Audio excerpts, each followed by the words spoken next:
బాబాసాహెబ్ అంబేద్కర్ గారి ఆశయాలను కొనసాగిస్తాం. బాబాసాహెబ్ అంబేద్కర్ గారి ఆశయాలను doctor B R Ambedkar, doctor B R Ambedkar, doctor B R Ambedkar.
గెలిపించిన నీ స్థుతులు చూస్తున్నాయన చెల్లించుకోవాలండి. నీ గెలిపించిన తీర్చుకోలేదు నాయన. ఆయన రాజ్యం తప్పుడు శిరాకాలం నాయన ఆయన దేశానికి ఏ సహాయం చేయనా కాచి కాపాడతానికి ఎటువంటి అక్కలి ఎక్కడికి దాచుకోరు ఆయన కోరిక ఎక్కడికి దాచుకునే దేవుడు నాయన. అయితే రాయితలు కూడా ఎత్తుకుంటున్న దేవుడు నాయన. నీ పత్రాన్ని స్థుతులు చూస్తారయ్యా. కాపాడతాన్ని ఆయన నీ పత్రానికి స్థుతులు చూస్తారయ్యా. దేవుడా ఎత్తరాల పాత్ర ఆలకించిన ఆయన చిన్న పాత్ర బంగారు పాత్ర నిలబెట్టిన ఆయన స్థుతించిన పరిష్కారం చేసుకుంటున్నాను తండ్రి. ప్రజాస్వామ్యం అంటేనే స్వేచ్ఛా స్వాతంత్రాలు ఉండాలి. స్వేచ్ఛా స్వాతంత్రాలు ఉండాలంటే రాజ్యాధికారంలో ఉండాలి. రాజ్యాధికారం రావాలన్నా రాజ్యాధికారం పోవాలన్నా ఓటు హక్కు అనేది ఓటు అనేది ప్రధానమైనటువంటి ఆయుధం. ఈ ఓటు అనే దాన్ని బడుగు బలహీన వర్గాలకే కాదు ఈ దేశంలో అగ్రవర్ణాలకు కానీ ప్రతి ఒక్కరికి దేశ పౌరులకు ఉన్న ప్రతి ఒక్కరికి ఈ ఓటు అనే ఆయుధాన్ని ఇచ్చింది డాక్టర్ బాబాసాహెబ్ అంబేద్కర్ గారు. బాబాసాహెబ్ అంబేద్కర్ గారు ఈ ఓటు అనే ఆయుధాన్ని రాజ్యాంగం రాసేటప్పుడు ఇస్తూ ఒకే ఒక మాట అన్నారు, ఈ ఓటు అనే ఆయుధాన్ని మీకు ఇస్తున్నాను, మీరు దీని ద్వారా పోరాడి రాజులు అవుతారో ఈ ఓటు హక్కుని అమ్ముకొని బానిసలు అవుతారో అది మీ చేతుల్లో ఉందని చెప్పి ప్రజలకి సందేశం ఇచ్చారు. అంటే అంత అమూల్యమైనటువంటి ఓటు ద్వారా రాజ్యాలు మారిపోతాయి, ఎమ్మెల్యేలు మారిపోతారు, ప్రభుత్వాలు మారిపోతాయి. అటువంటి ఓటు హక్కును కూడా స్వేచ్ఛగా వేయించుకోలేని పరిస్థితుల్లో స్వాతంత్రం వచ్చిన 75 సంవత్సరాలు దాటిన తర్వాత కూడా ఈ రోజుకి మా బడుగు బలహీన వర్గాల ప్రజలు భయపడుతున్నారంటే ఈరోజు మనం ఎక్కడున్నామని మనల్ని మనం ప్రశ్నించుకోవాల్సినటువంటి అవసరం ఎంతైనా ఉంది. ఎందుకంటే చూసాం కదా, మనం పోలింగ్ జరిగిన రోజున వాస్తవంగా మాలపల్లిలో ఉన్నటువంటి పోలింగ్ బూత్లో చాలా ప్రశాంతంగా మార్నింగ్ 7 గంటల నుంచి సాయంత్రం 6 గంటల వరకు పోలింగ్ టైమింగ్స్ అయితే ఆ టైమింగ్స్ లోపల దాదాపుగా ఎటువంటి ఘర్షణ జరగల. మాలపల్లికి చెందినటువంటి ప్రజలు ఏ పార్టీకి చెందినా ఎవరి ఓటు ఏ పార్టీని అభిమానించే వాళ్ళ ఓట్లు వాళ్ళు వేసుకుంటున్నటువంటి పరిస్థితి సాయంత్రం వరకు ఉంది వెంగముక్కలపాలెంలో ఉన్నటువంటి పోలింగ్ బూత్లో. సాయంత్రానికి ఏమైంది అనే కొంతమంది పెత్తందారులు మా మాట వినకుండా, లేకపోతే మేము చెప్పిన మాట వినకుండా వేరే పార్టీకి ఓటేస్తున్నారనో ఒక ఆగ్రహంతో కానీ ఒక కోపంతో కానీ ఏనాడు లేని విధంగా ఈరోజు ఇక్కడ తెలుగుదేశం పార్టీకి మెజారిటీ పెరుగుతుందేమో అని ఆ ఉన్నటువంటి పోలింగ్ బూత్లో ఎటువంటి బీభత్సమైనటువంటి వాతావరణాన్ని సృష్టించామో ప్రజలందరూ గమనించారు, ఇక్కడ ఉన్నటువంటి స్థానికులతో పాటు.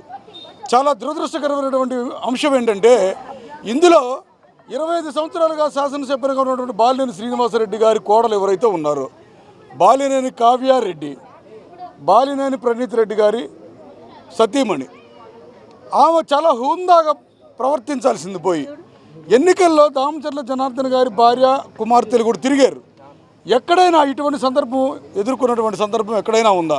వారి మీద కూడా ఇష్టం లేని వాళ్ళు తిట్టినప్పుడు, కొట్టు లేకపోతే వద్దు రావద్దన్నప్పుడు దాన్ని హుందాగా స్వీకరించి పక్కకి వెళ్ళిపోయారు వాళ్ళు కూడా.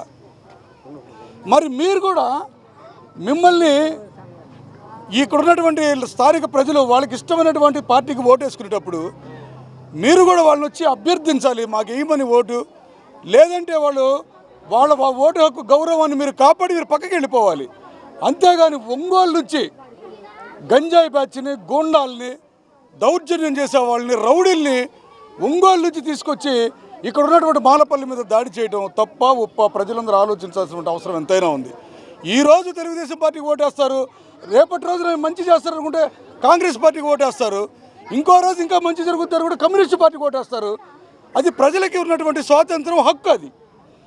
మరి ఈరోజు వాళ్ళు జనార్దన్ గారి మీద నమ్మకంతో పోయినసారి 5 సంవత్సరాలు ఆయన ఉన్నప్పుడు 14 నుంచి 19 వరకు ఏ రకంగా అభివృద్ధి పనులు చేశారో చూసి సరే ఆయన్ని ఓడించుకొని మనం తప్పు చేసామనో లేకపోతే వాళ్ళలో ఒక అంతర్మతనం ద్వారానో ఈసారి తెలుగుదేశం పార్టీకి మద్దతు పలుకుదాం, జనార్దన్ గారికి గెలిపించుకుంటే అభివృద్ధి చెందుతుంది. ఇది కూడా ప్రత్యేకించి వెంగముక్కలపాలెం పంచాయతీ కూడా నగరపాలక సంస్థలో భాగంగా చేరింది కాబట్టి ఇక్కడ ఉన్నటువంటి ప్రాంతం అంతా కూడా ప్రాతినిధ్యం వహిస్తుంది మేయర్ గారే కాబట్టి అభివృద్ధి చెందాలంటే వచ్చే ప్రభుత్వం కూడా అనుకూలమైనటువంటి ప్రభుత్వం ఉంటే బాగుంటుందని ఆలోచించి ఈసారి వాళ్ళందరూ కలిసి తెలుగుదేశం పార్టీకి ఓటేశారు. పోయినసారి 151 సీట్లు వైసీపీకి ఇచ్చినప్పుడు వెంగముక్కపాలెం వాళ్ళందరూ కూడా మరి బాలినేని శ్రీనివాసరెడ్డి గారికి ఓటేశారు కదా. ఆ రోజు ఎవరు తెలుగుదేశం పార్టీ వాళ్ళు పోలింగ్లో ఎక్కడ దౌర్జన్యం చేయలేదే. గౌరవించాలి. ముందు ఒక వ్యక్తిని గౌరవించడం నేర్చుకోవాలి మనందరూ సమాజంలో. ఎవరి ఓటు వాళ్ళని వేయించుకోవడానికి మనం సహాయపడే నాయకులుగా, పార్టీలుగా. అంతేగాని వారికి ఉన్న ఓటు హక్కుని బలవంతంగా మనం సంపాదించుకోవాలి, బలవంతంగా మనం ఓటు వేయించుకోవాలి. అది దుర్మార్గం ఏ ప్రభుత్వానికైనా. కాబట్టి ఇప్పటికైనా విఘ్నులైన వారు ఆలోచించండి. 5 సంవత్సరాలు ఇప్పుడైతే తెలుగుదేశం పార్టీ ప్రభుత్వం అధికారంలో ఉంటుంది, తెలుగుదేశం పార్టీ ప్రభుత్వం అధికారంలో ఉంటుందని చెప్పి మిమ్మల్ని ప్రతీకార చర్యలకి మేమైతే రెచ్చగొట్టాం. మిమ్మల్ని కూడా నేను రిక్వెస్ట్ చేసింది ఏంటంటే శాంతియుతంగా ఉందాం. పైన ఉన్నటువంటి నాయకులు వాళ్ళు వస్తారు, కులాల మీద రెచ్చగొడతారు. మనం పచ్చని పల్లెలో మనం కక్షలు కార్పణ్యాలు పెట్టుకోవాల్సిన అవసరం అయితే లేదు. అయితే అభివృద్ధి చేయడంలో దామచర్ల జనార్దన్ గారికి మీరు ఇచ్చినటువంటి అభిమానం, మీరు ఇచ్చినటువంటి మెజారిటీ, మీరు ఇచ్చినటువంటి విలువ అది ఎప్పటికీ కొలమానంలో చెప్పేది కాదు.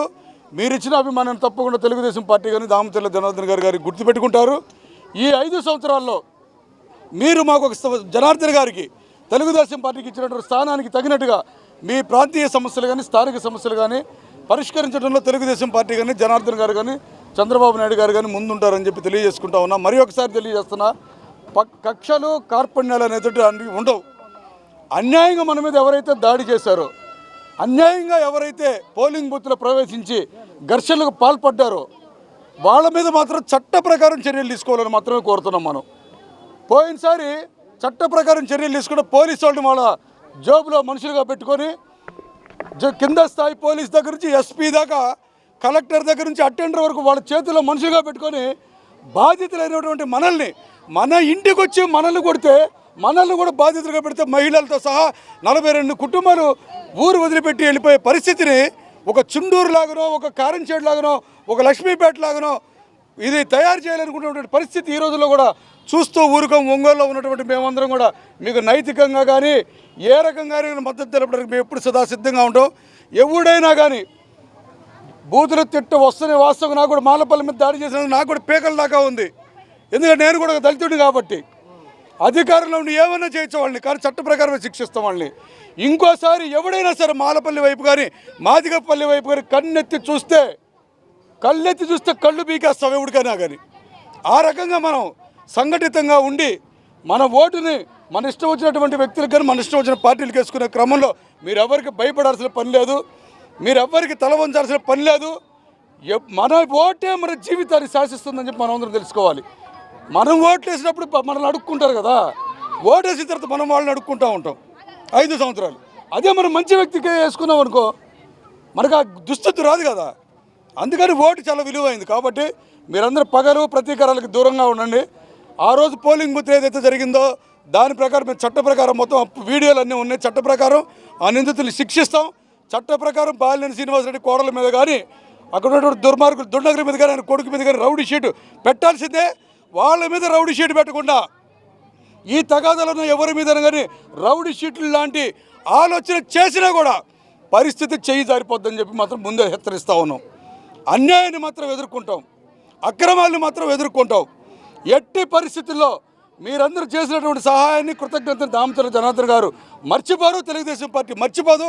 మీరు కూడా ఇక నుంచి అభివృద్ధిలో భాగస్వాములై అన్నింటినీ వదిలిపెట్టి మీరు జనార్దన్ గారికి కానీ మీ ప్రాంతానికి కానీ ఏం కావాలో జనార్దన్ గారి దగ్గరికి వచ్చి అడిగి అభివృద్ధిలో పాలు పంచుకుంటూ మీ కుటుంబాన్ని పైకి తీసుకురావడానికి శ్యామ్ చుండి మీ అందరూ నడిపించినటువంటి శ్యామ్ చుండి కానీ తిరుపతి స్వామి కానీ మరి వీళ్ళందరూ కూడా నాయకులందరూ కూడా వాళ్ళందరితో మీ అందరూ కూడా మేము అండగా ఉంటాం. పార్టీ మీకు అండగా ఉంటుంది. జనార్దన్ గారి తరఫున నేను వీటన్నిటి మీకు చెప్పడానికి జనార్దన్ గారు లేరు కాబట్టి, అమరావతి లేరు కాబట్టి చంద్రబాబు గారి ప్రమాణ స్వీకారానికి వారి తరఫున వారు పంపిస్తే నేను వచ్చాను. నా మాట కూడా వారి మాటలే. కాబట్టి మీ ప్రతి అభివృద్ధిలో ఎదగాలనుకునే క్రమంలో మేమందరం తప్పకుండా ఉంటామని చెప్పి తెలియజేసుకుంటూ నాకు ఈ అవకాశం ఇచ్చినటువంటి చుండి శ్యామ్ గారికి, ఇక్కడ ఉన్నటువంటి స్థానిక నాయకులందరికీ, వాళ్ళకి తిరుపతి స్వామి గారికి కానీ బాధ్యతలు ఎవరైనా ఉంటే మీ అందరూ కూడా బయట ఉన్నందుకు మీ అందరూ కూడా మరి సంయమనంతో ఉన్నందుకు మీ అందరికి కూడా తెలుగుదేశం పార్టీ తరఫున కృతజ్ఞతలు తెలియజేసుకుంటున్నాను. రాబోయే రోజులు మనవే అటువని చెప్పి మంచి జరగాలని చెప్పి మనందరికీ తెలియజేసుకుంటూ మీ అందరికీ కృతజ్ఞతలు తెలియజేసుకుంటూ నవభారత రాజ్యాంగ నిర్మాత అణగారిన కులాల ఆరాధ్య దైవం బాబాసాహెబ్ అంబేద్కర్ గారు ఇచ్చిన ప్రజాస్వామ్యం ఇది. మనం ఏదో అడవుల్లో లేకపోతే రాతి యుగంలో లేము, మనం ప్రజాస్వామ్యంలో ఉన్నాం.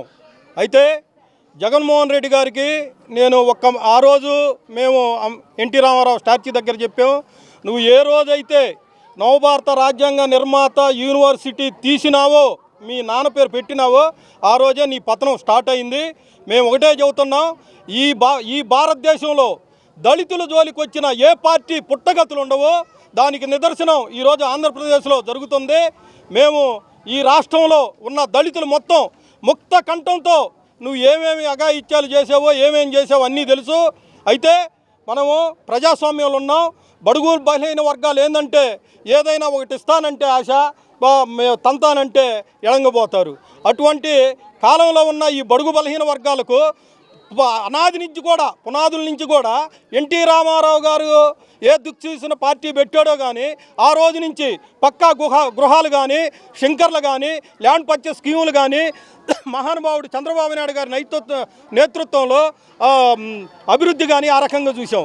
మరి ఒంగోలు నియోజకవర్గానికి వస్తే మా అన్న దామచర్ల జనార్దన్ గారు ఒక చరిత్ర సృష్టించాడు. అభివృద్ధిలో మళ్ళీ చరిత్రలో నిలిచిపోయే విధంగా ఈరోజు మన దళిత ప్రజలైతేనేమి, అన్ని కులాలైతేనేమి ఆయనకు ఆరతలు పట్టారు. అయితే మేము ఒకటే చెబుతున్నాం, ఈ పల్లెలు ఈ విధంగా బాగుపడాలంటే దామచర్ల జనార్దన్ లాంటి వ్యక్తే కావాలి మనకి. ఎందుకంటే ఆయన హయాంలో యంగముక్కపాలెంలో జరిగిన అభివృద్ధి ఎన్నడూ జరగల. అప్పుడేదో ఆడొక డొంకలు దోవలు అయ్యేసారు, కానీ దామచర్ల జనార్దన్ గారు వచ్చినాక ఈ 2 పల్లెలు సస్యశ్యామలమైనాయి. దానికి కృతజ్ఞతగా మొన్న వేసిన ఓట్లయితేనేమి, వాళ్ళు చూపించిన ఆదరణ అయితేనేమి, మొన్న నాతోడు కూడా ఫోన్లో చెప్పాడు, యంగంపాలెంలో పల్లెలు చూపించిన ప్రజలు చూపించిన ఆదరణ నేను మర్చిపోలేనురా. మనం ఏమేం చేయాలో అన్నీ చూడమన్నాడు. ఖచ్చితంగా చూస్తాం. ఏడో కమిటీ చేస్తాం. ఎవరెవరైతే కష్టపడ్డారో వాళ్ళకి లబ్ధి చేకూరే విధంగా చూస్తాం. అయితే తెలుగుదేశం పార్టీ గతంలో ఉన్నప్పుడు కూడా ఒక మంచికి తావు చూసింది, కానీ ఇటువంటి చిల్లర వ్యవహారం చూడాల. బ్యానర్లు కడితే ఓడదేస్తాం, జెండాలు కడితే పైనెక్కి తగలదేస్తాం అనే చిల్లర పనులు తెలుగుదేశం పార్టీ కార్యకర్తలకు లేదు. మీరు ఇకనైనా ఇటువంటి చౌకబారు పనులు మానుకొని ప్రజాస్వామ్యానికి నవభారత రాజ్యాంగ నిర్మాత అంబేద్కర్ గారు మనకి ఏదైతే బలహీన వర్గాలకు సూచించారో ఆ విధంగా ఉండాలని కోరుకుంటూ మరొక్కసారి మీ అందరూ దామచర్ల జనార్దన్ గారిని గెలిపించినందుకు మీ అందరికి చేతులెత్తి నమస్కరిస్తూ నేను సెలవు తీసుకుంటున్నా. ఈరోజు 18వ డివిజన్ వెంగముక్కలపాలెంలో డాక్టర్ బిఆర్ అంబేద్కర్ గారికి ఘనమైన నివాళుల్ని అర్పించడం జరిగింది. మన పార్లమెంట్ అధ్యక్షుడు చుండి శ్యామ్ ఆధ్వర్యంలో, శశికాంత్ అన్న ఆధ్వర్యంలో ఘనమైన నివాళులు అర్పించడం జరిగింది. ఈరోజు ఒకటే చెప్తున్నాను, మొన్న ఎలక్షన్స్లో ఇక్కడ ఈ మా ఎస్సీ సోదర సోదరీమణుల్ని ఈ బాలినేని ప్రణీత్ రెడ్డి, వాళ్ళ భార్య కావ్యారెడ్డి, వాళ్ళ నాన్న, వీళ్ళందరూ చాలా రకాలైన హింస క్రియేట్ చేసి ఇక్కడున్న జనాలని భయభ్రాంతులను క్రియేట్ చేశారు. దాని పర్యవసానంగా చాలామంది మీద రౌడీ షీట్ ఓపెన్ చేసి దరిదాపు 40 మంది దాకా ఊరు వదిలిపెట్టి వెళ్ళే పరిస్థితికి కారణమయ్యారు. మీరు ఇక్కడ ఇచ్చిన మెజారిటీ చాలా బాగా ఇచ్చారు. అందరూ ఐక్యంగా పనిచేసి ఈ డివిజన్లో మెజారిటీ రావడానికి అన్ని రకాలుగా అండదండలు అందించారు. మీకు దామచర్ల జనార్దన్ గారు కూడా మీరు ఈ ఏరియాలో ఎటువంటి డెవలప్మెంట్స్ కావాలో అన్నీ కూడా చేసి మీ అందరికీ తోడ్పాటు అందిస్తారని తెలియజేస్తున్నారు.